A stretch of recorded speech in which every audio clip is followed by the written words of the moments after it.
Satu keluarga di Magelang, Jawa Tengah yang terdiri dari pasangan suami istri dan anaknya tewas dengan cara diracun. Ketiga korban terkapar di dalam kamar mandi setelah disuguhi minuman yang sudah dicampur dengan sianida. Sang pembunuh ternyata adalah anak bungsu korban. Yang bersangkutan mengakui bahwasannya melakukan perbunuhan terhadap keluarga terdekatnya dengan menggunakan racun sianida. Yang sianida berinspirasi dari kasus Jessica dan juga sate di Bantul. Sakit hati yang saya alami itu sejak dari awal SMA. Saya mulai dibedakan di dalam keluarga.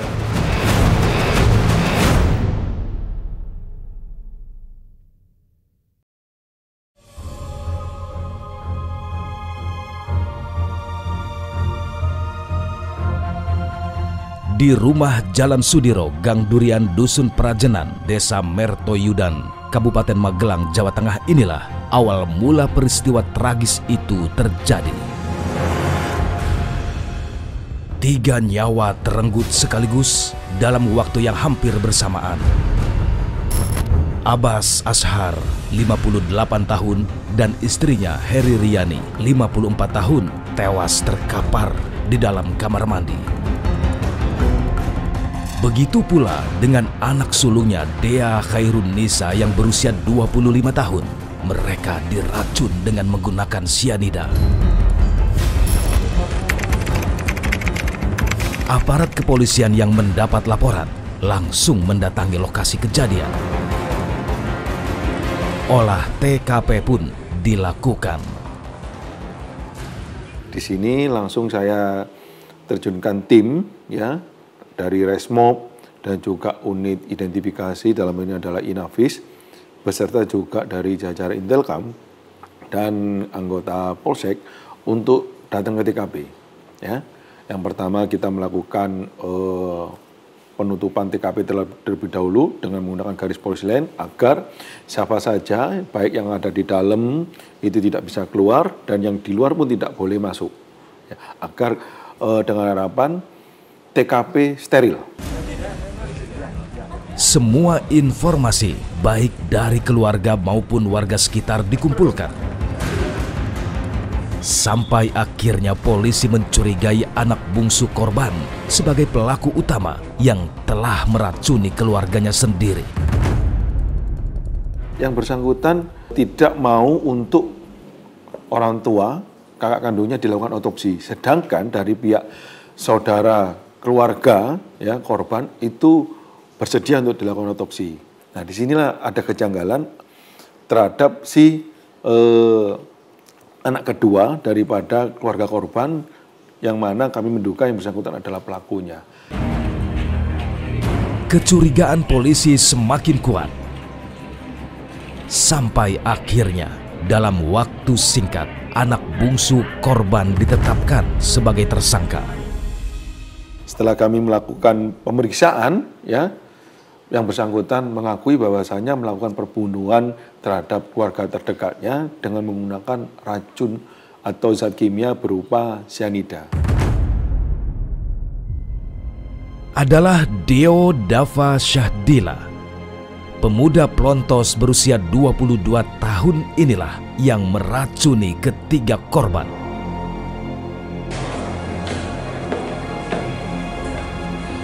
Ternyata beberapa hari sebelumnya, Deo juga sempat merencanakan pembunuhan terhadap keluarganya. Namun saat itu rencana jahatnya gagal. Berdasarkan pengembangan informasi dan juga pengembangan kasus ini, yang bersangkutan telah melakukan 2 kali percobaan. Yang mana percobaan pertama itu tidak berhasil pada hari Rabu tanggal 23 November 2022. Yang mana yang bersangkutan membeli zat kimia berupa arsenik dengan cara online yang telah direncanakan dari hari Selasa tanggal 15 November dan juga pada hari Kamis tanggal 17 November yang bersangkutan belanja zat kimia tersebut melalui online dicampurkan ke dalam minuman berupa es dawet.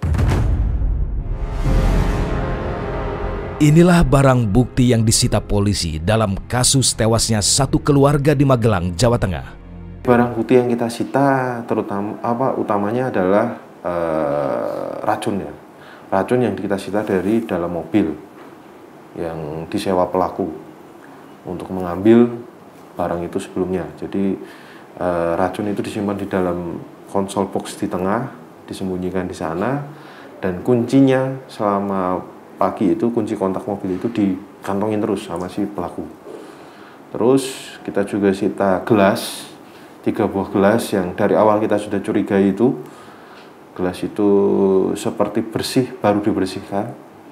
Dan di situ juga kita melihat ada 3 buah sendok, yang 2 sendok makan dan 1 sendok teh. Dan setelah kita cross check ke pelaku, 2 sendok makan itu digunakan untuk mengaduk. Sedangkan 1 sendok teh itu digunakan untuk menuang racun ke dalam minuman itu. Deo memang benar-benar anak durhaka. Tega-teganya ia menghabisi nyawa orang tua dan kakaknya sendiri dengan cara meracuninya. Benar saudara melakukan perbuatan.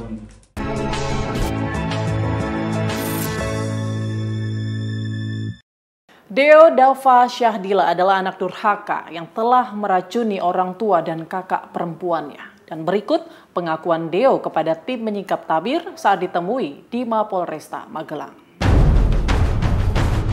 Yang bersangkutan mengakui bahwasannya melakukan perbunuhan terhadap keluarga terdekatnya dengan menggunakan racun cyanida.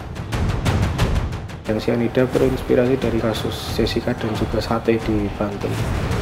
Sakit hati yang saya alami itu sejak dari awal SMA. Saya mulai dibedakan di dalam keluarga.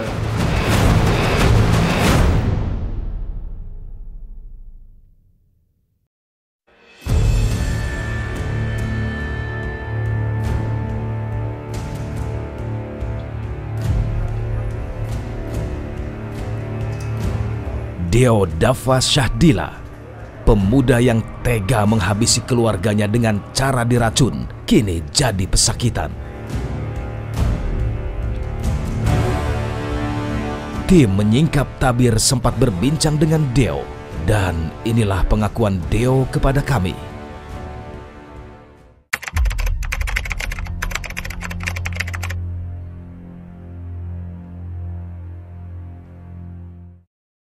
Ya karena rasa sakit hati yang terpendam sudah lama, dan juga orang tua menagih hasil investasi yang telah saya janjikan. Sakit hati yang saya alami itu sejak dari awal SMA. Awal SMA itu saya mulai dibedakan di dalam keluarga dari perihal sepele maupun yang lainnya. Curhat dengan orang tua pun kadang tanggapannya tidak sebagus jika kakak kandung saya curhat kepada orang tua.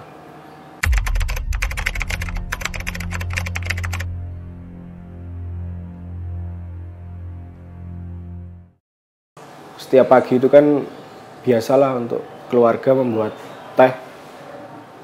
Tapi yang dibuatkan hanya bertiga, ayah, ibu, dan kakak aja.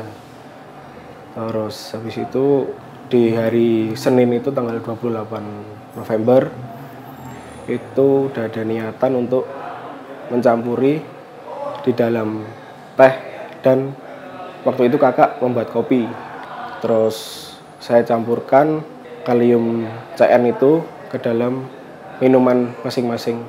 Bapak itu teh, tapi dengan kondisi lebih kental daripada punya ibu. Sedangkan ibu teh juga, tapi tidak terlalu kental. Dan sedangkan kakak itu es kopi.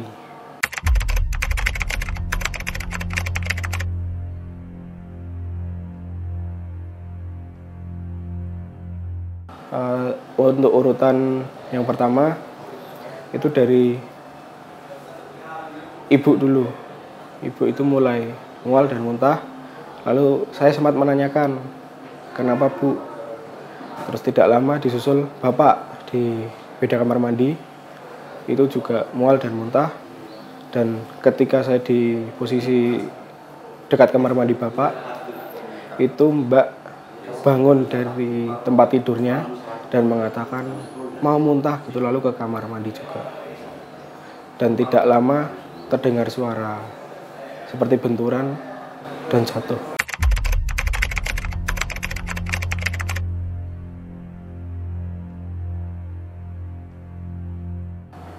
Telepon pacar saya, lalu menelpon ART.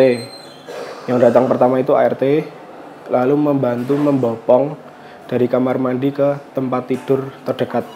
Terus setelah itu tidak lama Pak D saya datang dan Mas sepupu juga datang. Itu yang pertama dibawa ke rumah sakit, bapak saya yang memegangi, yang menyetir Mas sepupu. Lalu disusul Mbak Dia, baru ibu menggunakan ambulan desa, dibawa ke rumah sakit Merah Putih.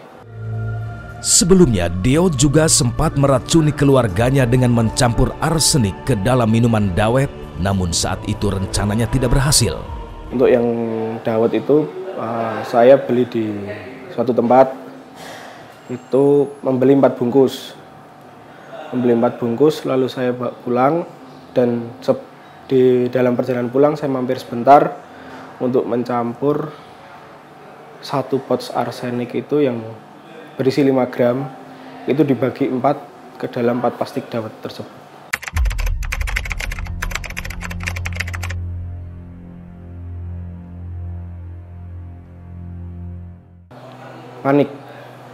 Panik, lalu bingung lah, kenapa harus terjadi hal seperti itu, padahal memang niatan saya sebelumnya, tapi setelah lihat kondisi bapak ibu terkapar pun tidak tega melihatnya.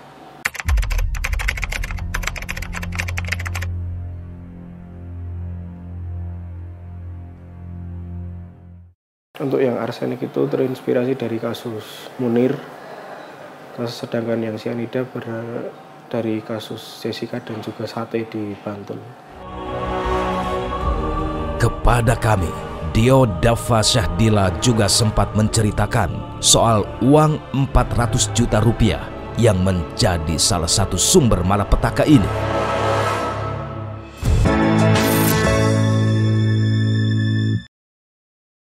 Selain menghabisi keluarganya, Deo juga telah menghabisi uang ayahnya hingga ratusan juta rupiah. Dan uang tersebut ia gunakan untuk berfoya-foya. Yang bersangkutan mengakui bahwasannya melakukan perbunuhan terhadap keluarga terdekatnya dengan menggunakan racun cyanida. Yang cyanida terinspirasi dari kasus Jessica dan juga sate di Bantul. Sakit hati yang saya alami itu sejak dari awal SMA. Saya mulai dibedakan di dalam keluarga.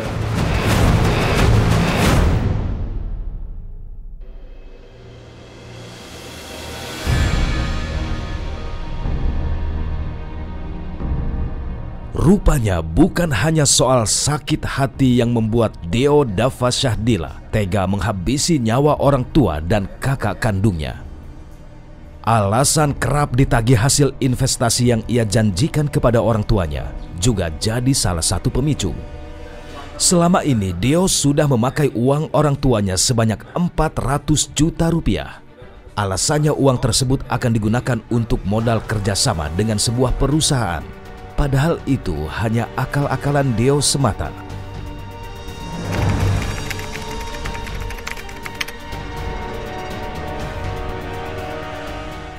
Waktu itu menawarkan investasi dengan kerjasama suatu PT yang menjanjikan hasil termin setiap bulannya. Itu modal pertama masuk itu 32 juta setiap bulannya, berjalan sekitar 10 bulanan, kurang lebih 10 bulanan, dan 3 bulan pertama itu memberi hasil 30 juta, sedangkan selanjutnya memberi hasil 20 juta per bulan.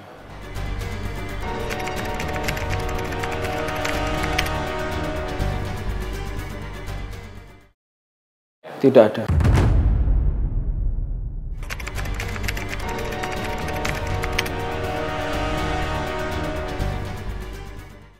Agar mendapat uang dari orang tua buat belanja di kehidupan, foya-foya dan lain-lain. Soal investasi, Deo juga sempat hendak menipu kerabatnya. Ya, investasi ini beberapa bulan yang lalu, adik saya yang di Bandung telepon saya bahwa ini Dio katanya dapat proyek perluasan parkir stasiun Tugu senilai 1,2 M. Mau pinjam duit sana. Kemudian saya tanya sama adik saya yang bungsu, coba ditanyakan RAB-nya dulu. Jadi kirim. Wah, ini RAB kok kayak gini. Ini nggak bener, saya kan gitu. Karena saya juga melakukan penelusuran, saya cek di lokasi, ternyata tidak ada ya proyek itu. Sebagai orang yang dituakan di lingkungan keluarga besar, Sukoco tak menyangka kalau Deo bisa berbuat sekeji itu. Wah, saya tidak bisa bicara waktu itu ya. Pikiran saya berkecamuk gak keruan, kok tega-teganya sampai sejauh itu seorang anak kandung melakukan perencanaan pembunuhan setragis itu. Wanita ini bernama Sartina. Ia merupakan asisten rumah tangga yang sudah 15 tahun bekerja di rumah keluarga Deo Dava Syahdila. Sartina sendiri sangat terkejut ketika tiba di lokasi kejadian setelah dihubungi oleh Deo. Kurang lebih 7:30 saya itu ditelepon sama si Dio itu, suruh datang ke rumah, nolongin bapak, ibu, kakak pingsan di kamar mandi, jatuh gitu. Nah, di situ terus saya buru-buru, dia juga teleponnya sama sambil nangis. Terus sampai sini saya udah si Dio itu sudah di teras itu juga nangis. Nah, bapak ibu sudah kayak gitu, Mbak. Ibu itu sudah terkapar di kamar mandi sini, kamar mandi belakang. Bapak juga sudah posisi tengkurap juga di kamar mandi dalam. Terus terus si Mbak D ya udah posisinya duduk di kamar mandi juga dengan baju yang basah si Mbak Dea itu. Soal manjanya Deo di keluarga juga sempat diungkapkan Muhammad Ardinan, teman karib Deo. Waktu sekolah emang dia agak lebih ya dari teman-teman ya. Dari teman-teman lebih lah. Dia ikuti tren lah. Dulu dia sering hobi modif motor. Dia cari referensi, kok bagus ini, pengen barang ini gitu. Misal kayak knalpot atau aksesoris apa gitu. Ya dia ngabarin dulu lah. Nanti 1 hari, 2 hari, ya nggak lama sih. Berarti dia langsung kabar-kabar, yuk beli gitu. Deo memang terlahir dari orang yang berkecukupan. Jabatan terakhir ayahnya sebelum pensiun pada Oktober 2022 lalu sebagai Kepala Kantor Perbendaharaan Keuangan atau KPPN Kabupaten Grobogan. Menyikapi soal ini, sosiolog kriminal Universitas Gadjah Mada, Suprapto Su, punya pendapat. Mau dikatakan salah asuh bisa juga gitu ya, tetapi sebetulnya kan banyak juga anak yang dimanja oleh orang tuanya tetapi tidak sampai pada sikap atau seperti itu membunuh orang tuanya gitu ya. Jadi di satu sisi memang dia terbiasa dimanja, tapi di sisi lain dia tidak menyiapkan dirinya untuk tumbuh sebagai anak-anak yang lain yang memahami bahwa kehidupan di dalam masyarakat itu, di dalam keluarga itu tidak selamanya manis gitu. Kasih sayang keluarga dibalas keji oleh Deo Dava Syahdila. Perilakunya benar-benar keterlaluan. Demikian menyingkap tabir kali ini. Sampai jumpa pekan depan. Untuk keluarga besar dari bapak dan ibu, terutama dari ibu, tetua dari keluarga saya, Pak Dekoco, untuk Bude Yanti, Bude Sri,